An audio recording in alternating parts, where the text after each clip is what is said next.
Today, we're diving into some big news from Porsche that has the car world buzzing. Is Porsche killing the manual transmission in 2025? Let's find out what's really happening. Have you ever felt that special connection when shifting gears yourself? That feeling might become rarer soon. Porsche has announced that starting in 2025, key 911 models including the GTS will only come with PDK transmissions. No manual option. Think about that for a second.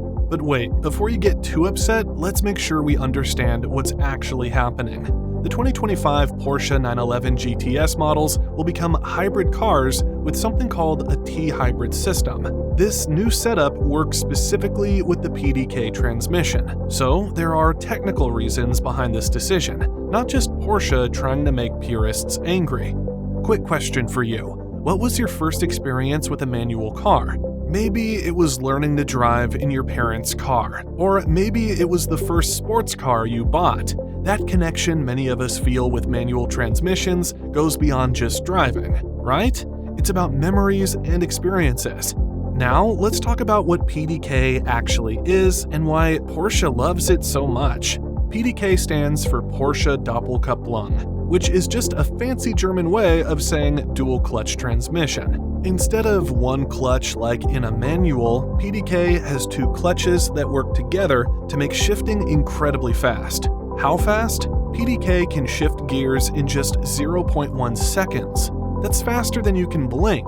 A skilled driver with a manual transmission needs about 0.3 seconds for the same shift. This difference might seem small, but on a racetrack, it adds up to seconds per lap. The 2025 Porsche 911 Carrera GTS with PDK can go from 0 to 60 miles per hour in just 2.9 seconds with a Sport Chrono package. It can reach a top track speed of 194 miles per hour. These numbers simply wouldn't be possible with a manual transmission. Another big reason Porsche is moving to PDK for the GTS is because of the new hybrid system. The T-hybrid setup puts an electric motor inside the PDK transmission housing. This electric motor adds 54 extra horsepower to the car. It also includes something called an e-turbo, which basically eliminates turbo lag, making the car respond immediately when you press the gas pedal. All of this hybrid technology is powered by a 400-volt battery that's very compact and lightweight.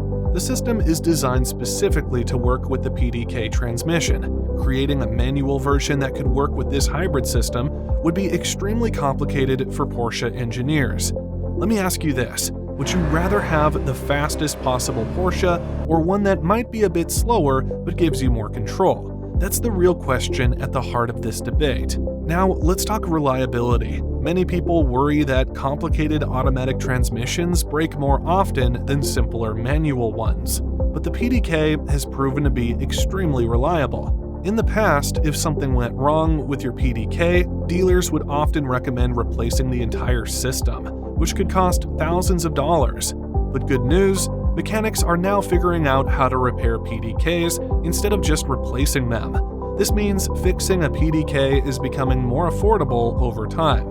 For example, if a sensor fails inside the transmission, independent repair shops can now fix just that part instead of replacing everything.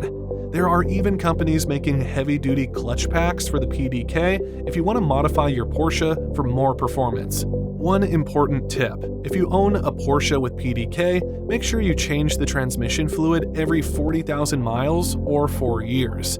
This regular maintenance helps prevent problems and keeps your PDK shifting smoothly for years. Let me take a minute to explain exactly how PDK works, because understanding this might help you appreciate why Porsche is so committed to this technology. Inside a PDK transmission, there are two separate clutches. One clutch controls the odd-numbered gears, 1st, 3rd, 5th, and 7th. The other clutch handles the even-numbered gears, 2nd, 4th, 6th, and 8th. Here's the clever part. While you're driving in one gear, the transmission is already preparing the next gear you'll likely need.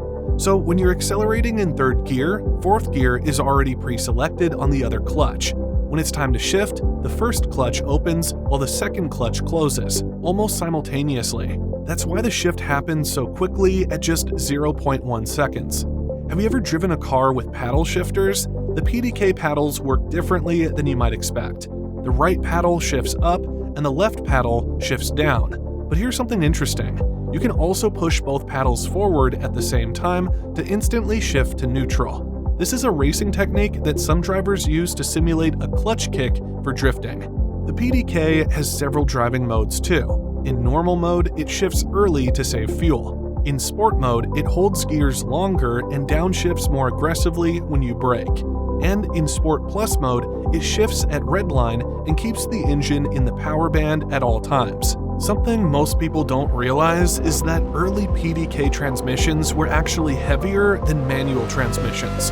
The first generation PDK added about 66 pounds compared to a manual. But over time, Porsche engineers have reduced this weight penalty. In the latest models, the difference is down to around 40 pounds. Price is another factor worth mentioning.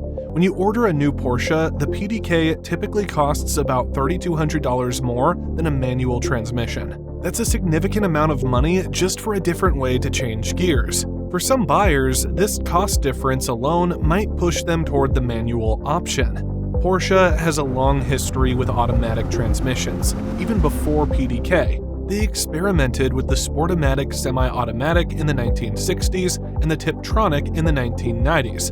But neither of these earlier systems could match the speed and precision of a good manual gearbox.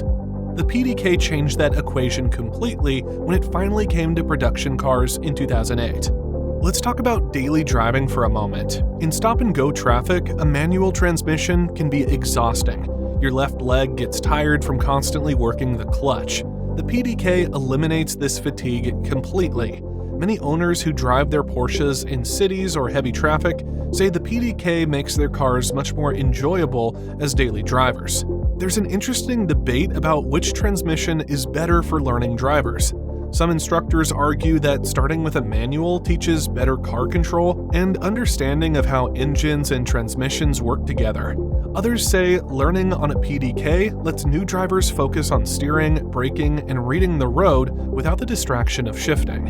For track driving, most professional instructors now recommend PDK. They find that students can focus more on proper racing lines and braking points without worrying about shifting. Many driving schools have switched their entire fleets to PDK-equipped cars for this reason.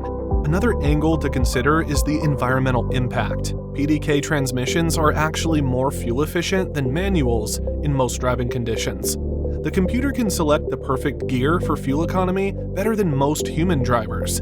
Porsche claims that PDK-equipped cars can use about 10% less fuel than the same car with a manual transmission. As emissions regulations get stricter worldwide, this efficiency advantage becomes increasingly important for car manufacturers. There are also interesting regional differences in transmission preferences. European Porsche buyers choose PDK at higher rates than Americans, with over 85% opting for the dual clutch in countries like Germany and the UK. Meanwhile, Japan has the highest percentage of manual transmission orders for new Porsches, with nearly 45% of buyers there specifically requesting the stick shift option. Insurance companies have noticed some differences too. Some insurers charge slightly lower premiums for PDK-equipped cars because they tend to be involved in fewer accidents. The thinking is that removing the possibility of missed shifts or stalling reduces the risk of certain types of crashes, especially for less experienced drivers. Porsche collectors have interesting perspectives on this debate. Many believe that the last manual transmission Porsches will eventually become the most collectible versions, similar to how the last air-cooled 911s saw their values increase dramatically after water-cooled engines became standard.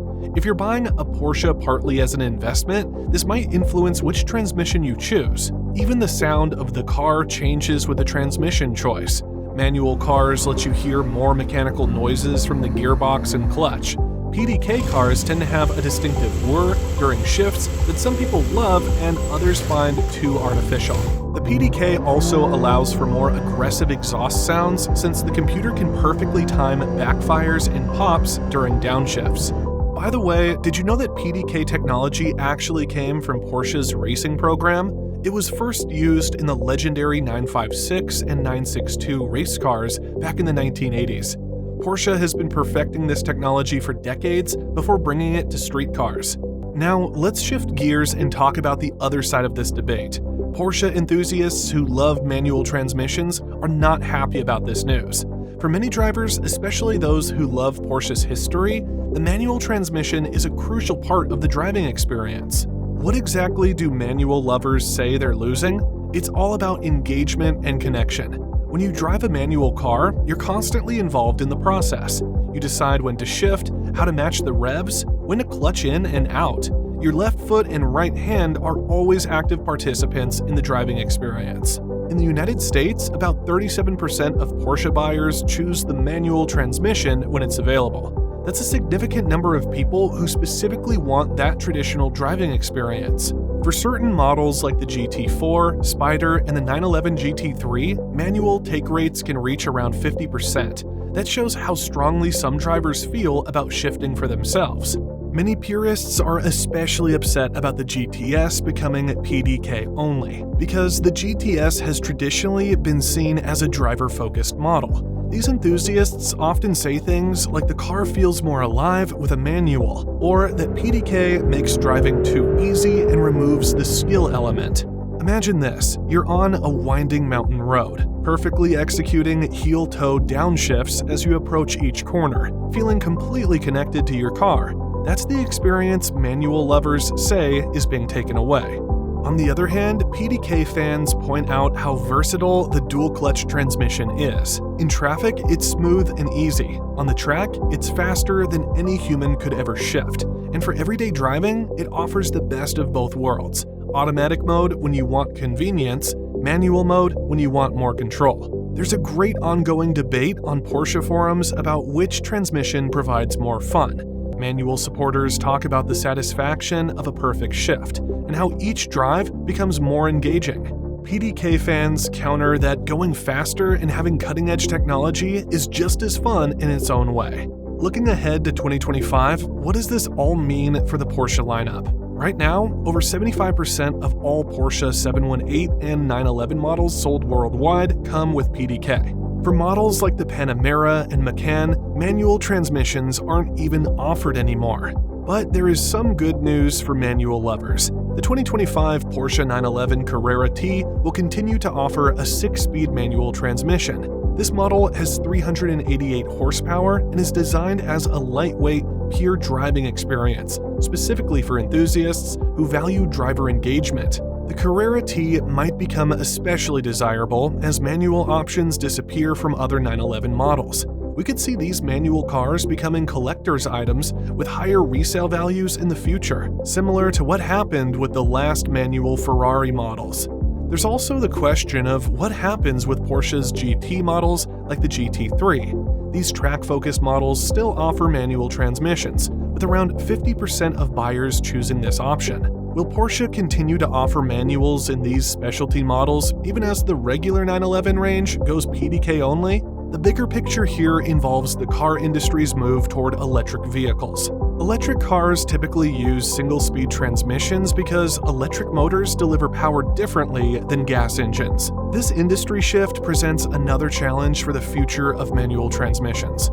Some car companies are trying to create simulated manual transmissions for electric cars to preserve that engaging driving experience. But it's hard to replicate the mechanical feeling of a real manual gearbox with software alone. So we've covered a lot of ground today. The PDK offers clear advantages in speed, performance, and now hybrid integration. It shifts faster than humanly possible at 0.1 seconds per gear change. The new T-hybrid system with its extra 54 horsepower works perfectly with PDK to eliminate turbo lag and improve performance.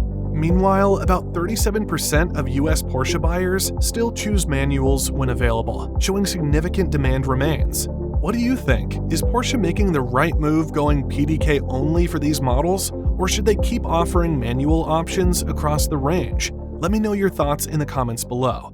Thanks for watching, and I'll see you in the next video.